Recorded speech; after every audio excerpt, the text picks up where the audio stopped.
according to Forbes.com. If you will be traveling, then you may need to make some boarding plans for your pet's staycation.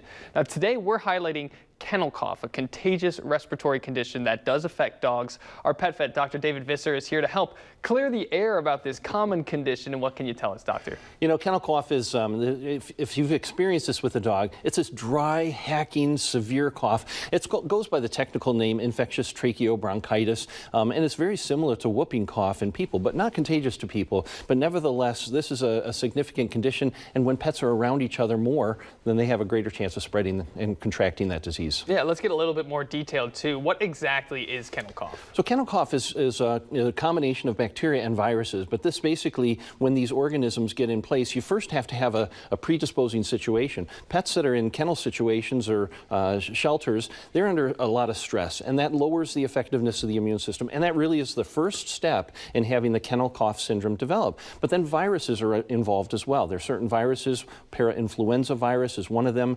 Bordetella is a bacteria, and basically the virus comes in first and kind of mows down this velvet-like layer in the respiratory tract, and that basically allows then the bacteria to come in secondarily and kind of create a greater disaster, if you will. And we've all had a respiratory infection where the cough just hangs on and hangs on and hangs on for a long time after the infectious time period, and that's exactly what happens with this. Dogs affected by kennel cough can be affected for 6 weeks with the cough, even if they're only affected by the infection for the first couple of weeks. There are also a lot of notoriety in the last couple of years of something called canine influenza virus. Now, this has not really been in our area, but certain areas have developed that, and other respiratory viruses can be involved as well. All right, so those are some of the ways that it is actually contracted in our pets. Are there any other more specific ways that we need to know about what the cause of kennel cough is? Yeah, those causes are probably the most important thing. And but you know, when pets are brought into situations that there's a lot of contact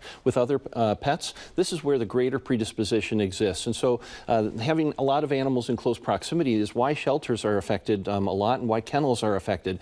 And it's important to know that as you're planning these trips, if you're going to be going in these types of environments, that first factor, the stress, is occurring. Those organisms might be there too. You want the best protections for your pet in place. Okay, so let's take a look at treatment. How is this treated? Well, when dogs are affected by kennel cough, and by the way, notice that I'm talking about dogs more than cats. Yeah. Cats can get this, but it's really uncommon. There's a vaccine for cats, but it's not commonly used. But when dogs get this kennel cough, it needs to run its course. And as I said, it's about 6 weeks to go through it. There's a lot of debate in regard to whether you treat this with antibiotics or not. The bacterial component definitely calls for it, but if it was just caused by viruses, then certainly antibiotics are not going to make any difference. The real significant problem is the cough that occurs. This keeps pets from getting any rest. They don't feel like eating, keeps people from getting rest as well, but mainly the cornerstone of treatment is cough suppression and managing that cough so pets can actually feel comfortable during that healing process that can take weeks. So is this something that can be prevented?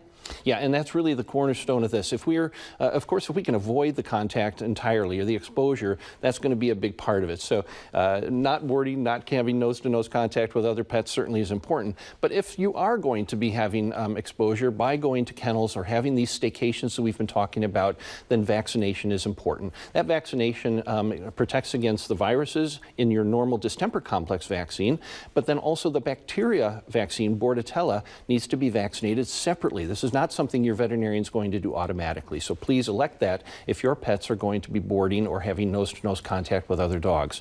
Many boarding facilities, as I said, require this. So check also before going and making your vacation plans, because this vaccine needs to be in place at least a month beforehand, at best, or at least a week beforehand, so that the immune system is ready for protection during the boarding stay. Perfect. Some great things to know as we're planning our summer vacation, so we make sure our pets can enjoy them just as much. Exactly. Thanks so much, Dr. Visser. You're welcome. And if you want to contact our pet vet, you can reach him at the Center for Animal Health by calling 888-PETS-VETS, or you can always shoot him an email at michianapetvet@comcast.net. We'll be right back with more 16 News Now Saturday morning.